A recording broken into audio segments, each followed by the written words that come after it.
الحمد لله رب العالمين والصلاة والسلام على سيد الأنبياء والمرسلين وعلى آله وأصحابه أجمعين أما بعد أعوذ بالله من الشيطان الرجيم بسم الله الرحمن الرحيم ولا تمشي في الأرض مرحا وقال تبارك وتعالى في مقام آخر تؤتي الملك من تشاء وتنزل الملك ممن تشاء وتعز من تشاء وتذل من تشاء بيدك الخير وهو على كل شيء قدير. وقال النبي صلى الله عليه وسلم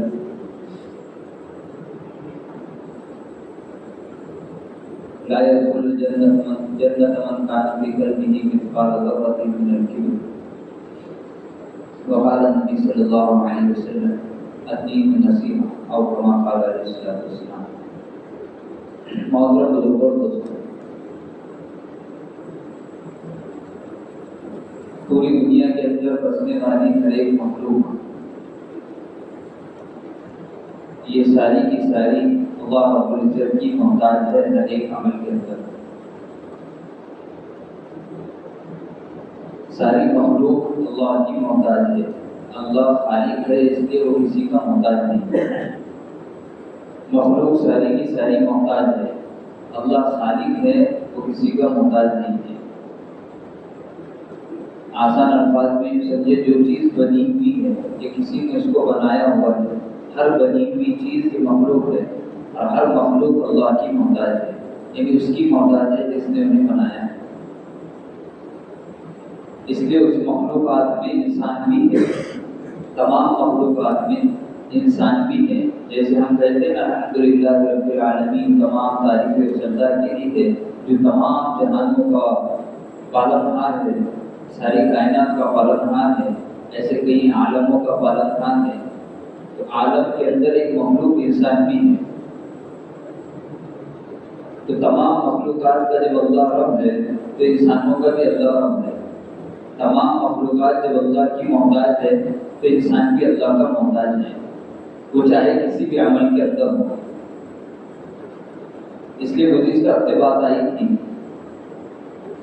کہ ایک گناہ ایسا ہے جس کی وجہ سے ہو سکتا ہے کہ اللہ ساری نیکیاں برباد کر دے. اور وہ گناہ کا تکبر، بڑائی، اپنا انا، جس کو بہت سارے الفاظوں میں خود پسندی، بہت سارے الفاظ جس کے لیے ہم استعمال کر سکتے ہیں. تکبر، کبر، بڑا پن، اپنی بڑائی، خود پسندی یا انا کا معنی ہے میں، یعنی جس کے اندر میں بنا ہوں. اپنی زبان میں بولیں گے جس کے اندر میں بنا آ گیا. یہ میں بنا ہو سکتا ہے اس کے سارے اعمالوں کو ختم کر دے. تو ایک گناہ تھا جس کا نام ہے تکبر. اور بڑی بیماری ہے، آدمی کے اندر پیدا ہو جاتی ہے، آدمی کو پتہ بھی نہیں لگتا میرے اندر تکبر آتا ہے. اور اللہ کو گناہوں میں سب سے زیادہ ناپسند گناہ کبر ہے، تکبر ہے، بڑائی بیان کرنا ہے. اس لیے کہ اللہ نے قرآن مجید میں ہر جگہ پوری کائنات کو جہاں اپنا محتاج ہونا بتایا ہے وہاں انسانوں کا بھی محتاج ہونا بتایا ہے. تؤتی الملک من تشاء وتنزع الملک ممن تشاء. اللہ قرآن میں کہہ رہا ہے میں اللہ ہوں، میں جس کو چاہوں گا بادشاہ بناؤں گا. وتنزع الملک ممن تشاء، میں جس کو چاہوں گا ذلیل کر دوں گا. میں جس کو چاہوں گا عزت دوں گا، جس کو چاہوں گا ذلیل کروں گا. میں جس کو چاہوں گا بادشاہ بناؤں گا، جس کو چاہوں گا بادشاہ سے نکال دوں گا، بادشاہ چھین دوں گا. جس کو چاہوں گا حکمران. اللہ کہہ رہا ہے بیدک الخیر، سب چیزیں سارے فیصلے اللہ کے ہاتھ میں ہیں. وہو علی کل شیء قدیر، اللہ تمام چیزوں پر قدرت رکھنے والا ہے. تو اللہ قرآن میں بار بار یاد دلا رہا ہے کہ دنیا میں بسنے والا ہر انسان یہ محتاج ہے، اور محتاج آدمی اکڑ کے ساتھ زندگی نہیں گزار سکتا. جب یہ بنا ہوا ہے اور اسے کسی نے بنایا ہے تو اس کا بنانے والا اس سے بڑا ہوگا. بنی ہوئی چیز بڑی نہیں ہوتی، بنانے والا بڑا ہوتا ہے. بنی ہوئی چیز بڑی نہیں ہوتی، بنانے والا بڑا ہوتا ہے. انسان بنی ہوئی چیز ہے اور اس کا بنانے والا اللہ ہے. اور اللہ بڑا ہے اور بنی ہوئی چیز چھوٹی ہے. بنی ہوئی چیز حقیر ہے، بنی ہوئی چیز محتاج ہے ہر عمل کے اندر، وہ چاہے اچھا ہو چاہے برا ہو. اس لیے قرآن مجید کے اندر جہاں اللہ نے اپنے مختار ہونے کا دعویٰ کیا ہے کہ میں اللہ ہوں اور مختار ہوں، مجھے کسی کے فیصلے کی ضرورت نہیں ہے اور مجھے کرنے کے اندر کسی کے مشورے کی ضرورت نہیں ہے. میں نے تمام انسانوں کو یہ دعوت دی ہے تم سب کے سب میرے محتاج ہو. تم بھی ایک مخلوق ہو، تم بھی ایک بنی ہوئی چیز ہو. تو یہ جائے کہ ایک انسان اپنی زندگی کے اندر تکبر کرے. اس لیے قرآن مجید کا بھی بات آئی ہے، اللہ فرما رہا ہے وَلَا تَمْشِي فِي الْأَرْضِ مَرَحًا. انسانوں کو مخاطب ہو کر کہی جا رہی ہے بات کہ انسان زمین پر اکڑ کر مت چل. چلنے سے زمین پر چلنا ہی مراد نہیں ہے. ایک آدمی کے اندر مال کی وجہ سے یا علم کی وجہ سے یا کسی اور فن کی وجہ سے ہنر کی وجہ سے ایک قسم کا تکبر پیدا ہو جاتا ہے. وہ آدمی اگر زمین پر اکڑ کر چلے گا تو اللہ فرما رہا ہے کہ تو زمین پر اکڑ کر مت چل. کہ جس زمین پر تو چل رہا ہے یہ بھی اللہ کی مخلوق ہے. اگر اللہ اس زمین کو حکم دے دے گا یہ زمین تجھے اپنے اندر لے سکتی. اور باقی ہم جانتے قارون ہے، ہم نے واقعہ سنا ہے بار بار. کس چیز نے اکڑ میں ڈالا؟ مال نے اکڑ میں ڈال دی. کس چیز نے اللہ کے مخالف کھڑا کر دیا تھا؟ کیا بات تھی جس کی وجہ سے تکبر پیدا ہو گیا؟ اپنے آپ کو اللہ سے بڑا سمجھنے لگا، اپنے آپ کو نبی سے بڑا سمجھنے لگا، اپنے آپ کو شریعت سے بڑا سمجھنے لگا. وہ کیا چیز تھی؟ ماں. تفسیر ابن کثیر میں لکھا ہے یہ واقعہ لمبا چوڑا کہ جب موسیٰ علیہ السلام نے قارون سے کہا، قارون موسیٰ علیہ السلام کا رشتہ داری تھا، رشتہ داری میں آتا تھا. جب کہا موسیٰ علیہ السلام نے کہ اللہ کا حکم آیا ہے، کہا کیا حکم ہے؟ کہا کہ اپنے مال میں سے زکات دو. اپنے مال میں سے زکات دینا ہے. تیرے پاس مال زیادہ ہے، دیکھو زکات زیادہ دینا پڑے گا. تو اس نے کہا کتنے میں سے کتنا؟ کہا کہ 1000واں حصہ. 1000واں حصہ یعنی 1000 روپے کا 1 روپے کا اپنا 40واں حصہ ہے. 1000واں حصہ دینا پڑے گا یعنی 1000 روپے میں 1 روپے دے دیتے. تو اس نے سمجھا بہت چھوٹی چیز ہے، ہاں دے دیں گے. ٹھیک ہے. موسیٰ علیہ السلام کو بولا دے دیں گے. 1000 روپے میں 1 روپے کون سے بھاری جائے؟ ٹھیک ہے. اس نے بولا دے دیں گے. گھر کو گیا، جب پورا حساب اپنے مال کا نکالا تو مال زیادہ تھا. مال زیادہ ہونے کی وجہ سے حساب نکلا تو زیادہ نکل رہی زکات کا مال زیادہ جا رہا تھا. تو زیادہ جانا اس نے گوارا نہیں کیا، اکڑ میں آ گیا، تکبر پیدا ہو گیا. میں کیوں دوں؟ اب بچنے کا تھا کہ زکات نہ دینا ہے، زکات نہیں دینا ہے اور بچنا بھی ہے. تو اس نے کیا کیا؟ کہا کہ اس نے پلان بنایا. ایک فاحشہ عورت کو کچھ رقم دی، کچھ پیسے دیے، کچھ کپڑے دیے. اس کو کہا کہ تو ویسے بھی بدچلن عورت ہے، فاحشہ عورت ہے، تیرا کردار ویسے بھی ٹھیک نہیں ہے، تیری ذات ویسے بھی ٹھیک نہیں ہے. تو ایک کام کر، ایک دھبا اور لگا لے. اتنے تو دھبے تیرے اس پر لگے ہوئے، ایک دھبا اور لگا. تو اس نے پیسے دیے، کچھ رقم دی، کچھ اشرفیاں دی اور کچھ کپڑے وپڑے دے دیے اس کو. اور کہا کہ بھائی اب تیرا کام یہ ہے کہ جب بھی موسیٰ علیہ السلام دعوت دینے آئیں گے تو نے آ کر وہاں پر اعلان کر دینا کہ موسیٰ علیہ نبی علیہ السلام نے نعوذ باللہ میرے ساتھ سینا کیا. تو ویسے صرف زکات سے بچنا. اکڑ پیدا ہو گئی، مال کی اکڑ آ گئی. آتی مال کی اکڑ آنا کوئی مال ایک ایسی چیز ہے جو اپنے اندر اکڑ لے کر آتا ہے. 2 چیزیں ہیں جس کی وجہ سے آدمی سب سے زیادہ اکڑ کرتا ہے. ویسے تو بہت ساری چیزوں کی وجہ سے تکبر پیدا ہو جاتا ہے، لیکن 2 چیزیں ایسی ہیں جن کی وجہ سے زیادہ تر آدمی کے اندر تکبر کی صفت پیدا ہوتی ہے. ایک مال ہے جس کی وجہ سے آدمی کے اندر اکڑ آئی ہے. اور تکبر ایسا نہیں ہے کہ دکھانے سے دکھ جائے گا. تکبر ایسا نہیں ہے کہ آپ کے اندر تکبر پیدا ہو گیا. ایک تو آپ اس کو ظاہر کریں گے اپنے جسم کے اعضاء سے. تکبر کہاں سے ظاہر ہے؟ اس لیے قرآن میں کہہ رہا ہے وَلَا تَمْشِي فِي الْأَرْضِ مَرَحًا. اکڑ کر مت چل زمین پر. تیرا اکڑ کر چلنے سے زمین پہ پھٹنے والی نہیں ہے، اور تیرے اکڑ کر سینہ تان کر چلنے سے تو پہاڑوں سے اونچا نہیں ہو جانے والا ہے. تو جتنا اتنا ہی رہے گا. اللہ قرآن میں کہہ رہا ہے. تو ایک تو تکبر جس کے اندر پیدا ہوتا ہے اس کے اندر ایک تو چال ڈھال میں فرق ہے، دوسری چیز اس کے بول چال میں فرق ہے. جس کے اندر تکبر کی بیماری ہوتی ہے وہ اپنی بڑائی کو ہر جگہ پیچھے بڑھتا ہے، وہ اپنی بڑائی ہر جگہ بیان کرتا ہے، اپنے آپ کو مشہور کرانا چاہتا ہے، اپنے آپ کو لوگوں کے سامنے اچھا ظاہر کرانا چاہتا ہے. اور خود اپنی زبان، ایک شہرت الگ چیز ہے.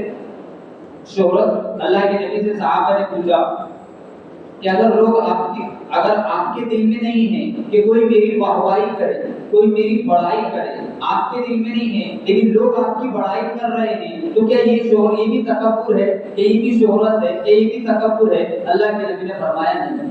اگر آپ کے دل میں ہے کہ لوگوں نے اچھا بولنے ہونا، لوگوں نے مجھے بڑا سمجھنے ہونا، لوگوں نے میرے کو لیڈر سمجھنے ہونا یا اور کوئی مسئلہ ہے کہ دل کے اندر یہ خواہش ہے کہ میں بڑا جانا چاہوں، میں عزت دار سمجھا جاؤں، میں مالدار سمجھا جاؤں، تو اللہ کے نبی کہہ رہے ہیں کہ اگر لوگ اس کی تعریف کرے اور یہ اس پر انکار نہ کرے تو سمجھ لو اس کے اندر تکبر ہے، اور یہ تکبر اس کو جہنم کے اندر لے کر جائے۔ اس لیے اللہ کے نبی فرما رہے ہیں لا يدخل الجنة من كان في قلبه مثقال ذرة من الكبر، کہ وہ آدمی جنت کے اندر داخل نہیں ہوگا جس کے دل میں ذرہ برابر بھی تکبر ہوگا، ذرہ برابر بھی بڑائی ہوگا۔ قارون کے اندر آگے بڑھا، مال کی بڑائی تھی، مال کا حسن تھا، مال کا رعب بتا رہا تھا، جیسے لوگوں کے اندر آ جاتی ہے اللہ اگر تھوڑا دے دیتا ہے، اور یہ بھی سمجھتے لوگ عجیب بات ہے، کون سمجھایا امت، عجیب حال ہے، ایک آدمی 30 سال 40 سال 20 سال تہجد میں اٹھ کر روز اللہ سے مانگ رہا ہے، آنسو بہا رہا ہے، روز اللہ سے مانگ رہا ہے، آنسو بہا رہا ہے، 20 سال 10 سال 30 سال 40 سال سے کہ اللہ سے جو بھی اپنے مسائل ہے وہ اللہ سے اپنے مسائل رو رو کر مانگ رہا۔ اس کے گھر کا چھت جو کیلو کا تھا وہ کیلو کا ہی رہ گیا، سیلاب بھی نہیں گر رہا ابھی تک۔ 20 سال ہو گئے، نمازوں کی پابندی ہے، 20 سال سے دعائیں مانگ رہا اللہ سے، ہر کار خیر کر رہا اللہ کے لیے، لیکن جو چھت تھی کیلو کی رہ گئی، ٹین کی رہ گئی۔ ہر ایک آدمی ہے جس نے 3-4 سال کے اندر 5 سال 10 سال کے اندر اتنا جمع کر لیا، اس کی زندگی میں نماز تہجد تو دور کی بات ہے، نماز نہیں ہے۔ اور حال یہ ہے کہ وہ ایک چیز اور ہے، دھیان دینا اس پر ذرا سا، جب آدمی کے اندر تکبر پیدا ہو جاتا ہے سب سے پہلے وہ دعاؤں سے محروم کر دیا جاتا ہے۔ جب آدمی کے اندر تکبر پیدا ہو جاتا ہے، بڑاپن آ جاتا ہے، وہ آدمی دعاؤں سے محروم ہو جاتا ہے، وہ سمجھتا ہے کہ مجھے بھی دعا کی ضرورت نہیں، اور اللہ سمجھتا ہے تجھے ہاتھ اٹھانے کی ضرورت نہیں۔ اللہ کہتے تھے وہ ہاتھ اٹھانے کی چھوٹ ہے تیرے پاس، غور کرنا آپ نے، فرض نماز پڑھنے کے بعد جو اٹھ کر جا رہا ہے اس کے اندر یہ علامت پیدا ہو جائے، فرض نماز پڑھنے کے بعد دعا سے پہلے جو اٹھ کر جا رہا ہے اس کے اندر یہ علامت ہے کہ اس کے اندر تکبر پیدا ہوا، مجھے ضرورت نہیں ہے اللہ کی، کس کی ضرورت نہیں ہے، اللہ کو کس کی ضرورت نہیں ہے، اور کس معاملے میں اللہ کی ضرورت نہیں ہے، اور کہاں انسان کو اللہ کی ضرورت نہیں ہے۔ ہر معاملے کے اندر، ہر گھڑی، ہر پل، ہر ایک انسان کے ساتھ وہ ضرورتیں لگی ہوئی ہیں جن ضرورتوں کا پورا کرنے والا اللہ ہے۔ ہاں آدمی اگر یہ سمجھے کہ مال سے میری ضرورت پوری ہو رہی ہے، اس کو دعا کی ضرورت نہیں ہے، اس کو دعا کی ضرورت نہیں ہے، تو ایک بیماری تکبر کی وجہ سے یہ پیدا ہوگی کہ دعاؤں سے وشواس اٹھ جائے گا، اس کا یقین اٹھ جائے گا، ضرورت نہیں ہے دعاؤں کی ضرورت بھی نہیں ہے۔ اس لیے آدمی حسن سے اٹھ کر چلے جائے گا اور نماز پڑھتے مانگتے رہو اپنا، میں نے تو پورا کر دیا ہوگا۔ تو قارون کے اندر وہ بیماری ہے، ماننے والی۔ تو ایک آدمی 20 سال سے تہجد پڑھ رہا، مسئلہ حل نہیں ہوا، رو رہا روز آ کر مسجد میں، 5 وقت کا نمازی ہے، لیکن ایک آدمی ہے جس کی نمازوں کے لالے نے نافرمانیوں میں ڈوبا ہے، اور اس کو اللہ مان دیتے جا رہا، اور وہ آدمی اللہ کی طرف اللہ دیا ہے، اللہ آزا من فضل ربی، یہ میرے رب کا فضل ہے، بڑا بنگلہ بنا کر لکھ دیا آزا من فضل ربی، یہ میرے رب کا فضل ہے۔ تو بس نمازیں چھوڑنے جو ایسا فضل ہوتا تو سب نے نمازیں چھوڑ دینا، نافرمانیاں اور گناہ کرنے سے اگر اللہ کا ایسا فضل ہے تو پھر سب نے نافرمانیاں شروع کر دینی چاہیے، نیکیاں چھوڑ دینی چاہیے اللہ کی، اگر ایسا فضل اللہ کر رہا ہے۔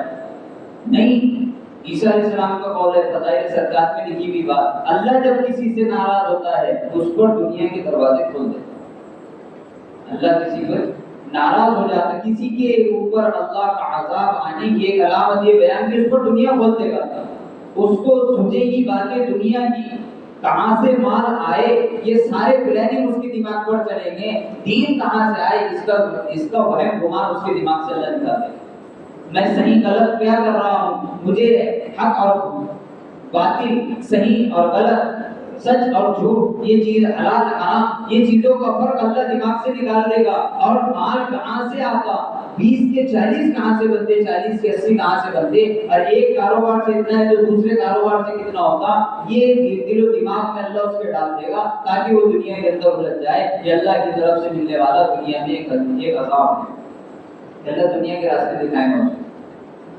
عجیب حال ہے کہ لوگ یہ سمجھ رہے اللہ دے رہا، اللہ کا شکر ہے، اب 20 کے 30 ہو گئے، اللہ کا شکر ہے، پھر نمازوں 2 کی 1 بھی نہیں رہی، 5 کے 4 بھی نہیں رہے، اللہ کا ذکر کب کرے تھے؟ سبحان اللہ، الحمدللہ، اللہ اکبر، مسجد میں بیٹھ کر تسبیح پھیرتے،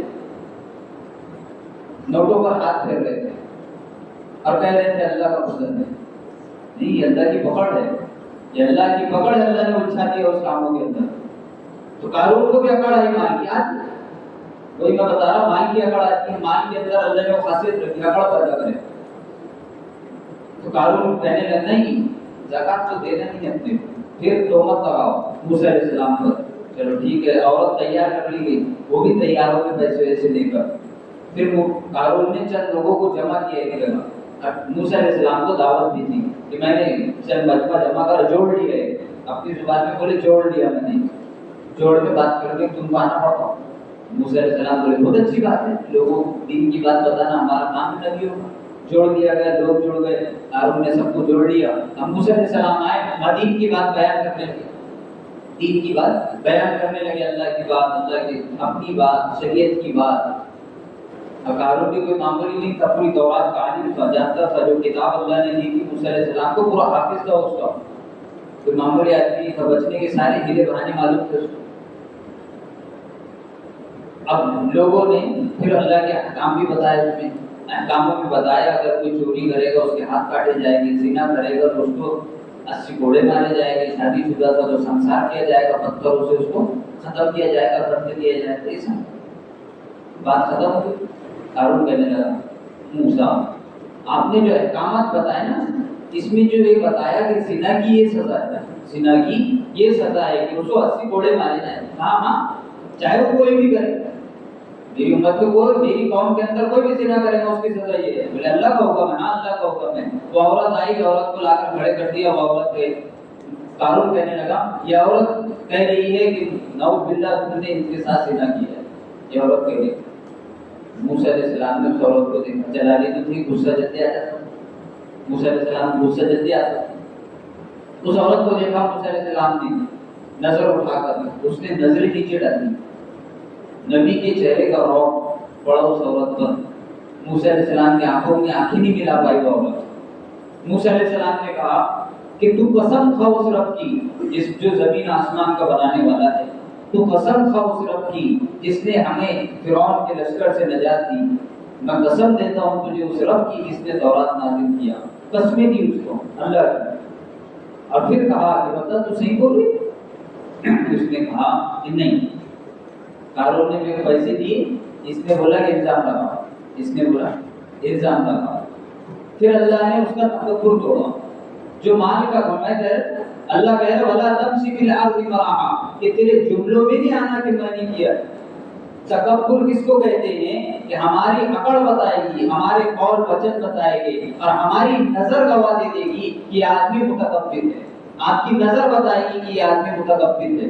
نظر کیسے بتائے گی؟ جب اس کی نظروں سے ہر نچلا آدمی حقیر معلوم ہوگا، اپنے سے دوسروں کو یہ حقیر چھوٹا سمجھے گا. اور بہت عام بات ہے اپنے یہاں پر، بہت عام بات ہے. کم پڑھا لکھا آدمی، پڑھے لکھے آدمی کم پڑھے لکھے کو حقیر نظروں سے دیکھتے ہیں، جس کو کچھ نہیں سمجھتے. دیکھو ان کو کچھ نہیں آتا. یہ تکبر کی علامت ہے کہ اس کی نظر بتائے گی کہ اس کی نظر نچلے اور کم درجے کے لوگوں پر کس طرح ہوتی ہے. اس کی نظر گواہ دی. اللہ کے نبی کی نظر نے بتایا تھا بلال حبشی کو. بلال حبشی ایک غلام ہے لیکن اللہ کے نبی کی نظر پڑی ہے. اس غلام کا مقام اللہ کے نبی نے لوگوں کے کسی کے ذہن میں، کسی صحابی کے دل میں یہ بات نہ آئے کہ یہ چھوڑا آدمی، کسی کے دل و دماغ میں یہ بات نہ آئے کہ بلال حبشی ایک غلام آدمی. نوکر ہے، غلام ہے، کالا کروڑا ہے، ساری عیب اس کے اندر ہے. اللہ کے نبی نے سارے صحابہ کے سامنے اعلان کیا بلال جانتے ہو کون ہے؟ جانتے ہو کون ہے یہ؟ لوگوں کو جمع کیا فتح مکہ پر. بلال حبشی سے کہا کہ کھڑے ہو کر اذان دو. بلال حبشی کھڑے ہوئے اذان دینے کے لیے. اللہ کے نبی نے بتایا نہیں، یہاں سے نہیں دینا ہے، کعبۃ اللہ کے اوپر کھڑے ہوئے. بتا لوگوں کو، حقیر مت سمجھو کس کو. غلام ہے، کالا کروڑا ہے، سارے عیب تیرے اندر ہے. اللہ کے نبی نے فاصلے بٹھا دیے کہ تو بھلے ہی غلام ہے بنسبت اور نسب کے اعتبار سے، اور تیرا خاندان غلامی میں زندگی گزار رہا تھا، لیکن اسلام میں کسی کو حقیر بتانا نہیں ہے. لیکن ہماری زبانی جملے، ہمارے اندر اتنی اکڑ آ گئی ہے کہ ہم نے تو کسی عالم کو عالم نہیں سمجھا ہے. کھڑے رہ کر کس کو کچھ بول دو.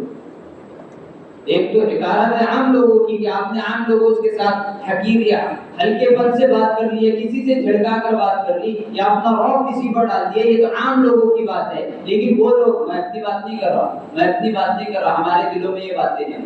میں تو اپنے بارے میں بولوں بھی نہیں، میں عالم بھی نہیں سمجھو اپنے آپ کو، لیکن عام بہت سارے علماء اپنے یہاں پر ہے، لیکن ہمارے زبانی جملوں سے، ہمارے قول وچن سے محسوس ہوتا ہے کہ اس عالم کی حیثیت ہمارے پاس نہیں ہے. اور اللہ کے نبی فرما رہے ہیں اور اللہ خود قرآن میں فرما رہا ہے کہ سب سے زیادہ مجھ سے قریب علماء ہیں. اللہ کے سب سے زیادہ قریب کون ہیں؟ علماء. اللہ کے نبی نے فرمایا میدان محشر سجا ہوا ہوگا، حساب کتاب کی ابتدا ہو رہی ہوگی، حساب کتاب شروع ہوگا، اللہ حکم دے گا سارے مجمع میں، اور حکم یہ ہوگا کہ اس سارے مجمع کے اندر کوئی عالم موجود ہے، جتنے علماء ہیں سب کھڑے ہو جاؤ مجمع سے. سارے علماء کھڑے ہو جائیں گے میدان محشر سے. اللہ کہے گا تم عرش کے سائے کے نیچے آ جاؤ، یہ کرسیاں لگی ہوئی ہے یہاں بیٹھ جاؤ. میں نے تمہیں اس لیے علم نہیں دیا تھا کہ میدان محشر میں تم کو لوگوں کے سامنے ذلیل کروں، میں نے تمہیں علم اس لیے دیا تھا، اور علم اللہ کا نور ہے. میں نے تمہیں اپنا نور اس لیے دیا تھا کہ میدان محشر میں لوگ دیکھ لیں کہ ایک عالم کی کیا قدر ہے. حساب کتاب تمہارے سے نہیں ہوگا، تم آگے بڑھ جاؤ، اسی لیے حساب کتاب. تو ہمارے قول، ہم کیا بول رہے ہیں کس کو، ہم نے کیا بولا کس کو. تو ایک عالم کی بات تو الگ ہے. ابھی تو حال یہ ہو گیا کہ ہمارے دلوں کا حال دیکھا، ہم اپنے آپ کو بڑا سمجھنے لگے ہیں، دوسروں پر انگلیاں اٹھانا. عام لوگوں پر تو الگ بات ہے، عالموں پر انگلیاں اٹھانا. اللہ. اس لیے ایک عالم صاحب نے، ایک بڑے اللہ والوں کا قول ہے، اللہ اگر کسی کی زندگی کو نپت کر اور ذلیل کرنا چاہتا ہے اور آخرت میں کسی کو برباد کرنا چاہتا ہے، اس کو علماء کے پیچھے لگا دیتا ہے. کسی کی دنیا خراب اور آخرت برباد کرنا چاہتا ہے، اللہ اس کو کسی عالم کے پیچھے لگا دیتا ہے.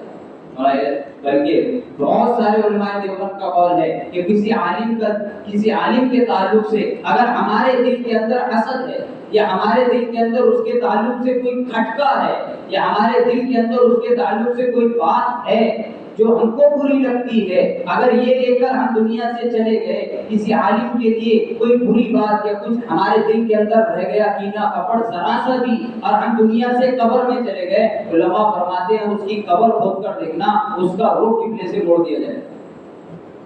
قبلہ رخ سلاتے نا، وہ دیکھ اس کے رخ کو اللہ قبلے سے موڑ دے گا کہ تیرا چہرہ اتنا قابل قبول نہیں ہے کہ تو قبلے کی طرف دیکھے، اس لیے کہ تیری انگلی آپ کی کسی عالم پر اٹھی.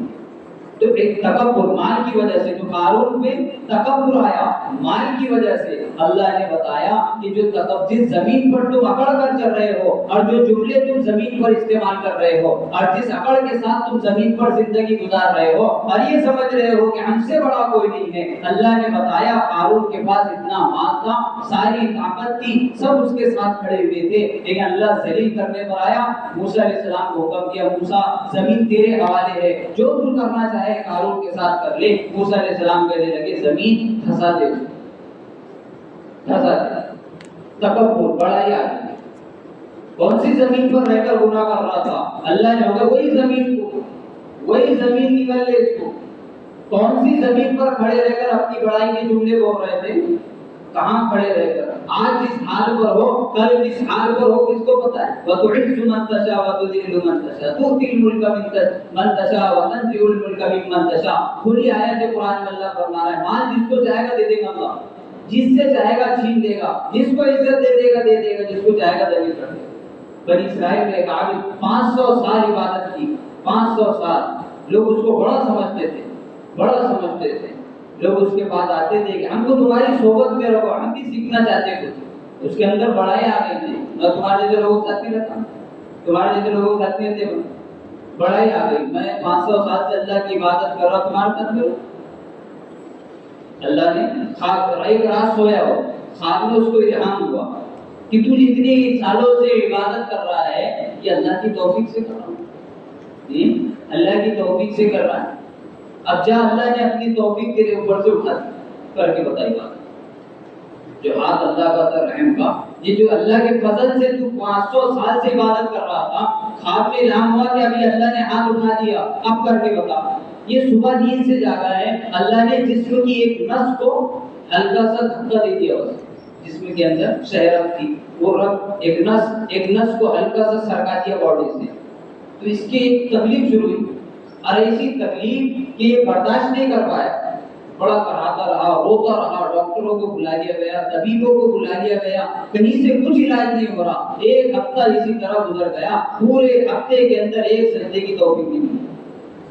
ایک ہفتہ گزرنے کے بعد اللہ نے پھر الہام ہوا خواب کے اندر، پھر خواب کے اندر الہام ہوا، پھر اللہ کہنے لگا کہ دیکھ ایک نس سرکانے پر ایک ہفتے سے سجدے کی توفیق چھینی ہوئی ہے، یہ ساری نسیں برابر تھی، اس لیے تو 500 سال سے عبادت کر چھین لے گا تو اللہ آج تمہارے پاس ہے، کل کسی اور کے پاس ہوگا۔ اس لیے ضروری نہیں ہے کہ جو چیز ہمیشہ سے آپ کے پاس ہے وہ آپ کے پاس ہے۔ آج مان دیا اللہ نے، اس کی وجہ سے اکڑ نہیں، آدمی تواضع کے ساتھ، عاجزی کے ساتھ، اس لیے قرآن میں اللہ فرما رہا ہے زمین پر مجھے سب سے زیادہ پسندیدہ وہ لوگ ہیں جو تواضع کے ساتھ زندگی گزارتے ہیں، عاجزی کے ساتھ، چھوٹا بن کر۔ یقین جانو اگر کسی عام مسلمان کی بھی حقارت دل میں آ جائے گی نا، عام مسلمان کو چھوٹا سمجھنا، اور یہ باتیں ہیں عام ہو گئی باتیں، جو ہلکے ہیں وہ ہلکے ہیں، جو جماعت کا کام کر رہے ہیں وہ تو سب سے ہلکے ہیں، جو بس میں گھوم رہے ہیں وہ تو سب سے ہلکے ہیں، جو امامت والے لوگ ہیں، جو دینداری والے لوگ ہیں وہ مجھ سے بھی زیادہ ہلکے ہیں۔ تو یہ حقارت جو ہے، ایک مرتبہ اللہ کے جب حج پر اللہ کے نبی کا ایک ہی حج ہوا، عرفات پر جا کر اللہ کے نبی ٹھہر گئے، اب آگے جانا تھا، سب کو روک دیا اور گھنٹوں انتظار کرنے لگے۔ تو کسی نے پوچھا، یمن کے لوگ تھے حج میں ساتھ میں اللہ کے نبی، وہ یمنی لوگوں نے پوچھا کہ بھئی کیا وجہ ہے، کیوں روک دیے گئے اپنے کو، چلو نا آگے کیوں نہیں بڑھ رہا قافلہ؟ تو بات چلی، صحابہ کہنے لگے بھئی کسی کا انتظار ہو رہا، ایک آدمی آنے والا اس کا انتظار ہو رہا، رک گئے سب۔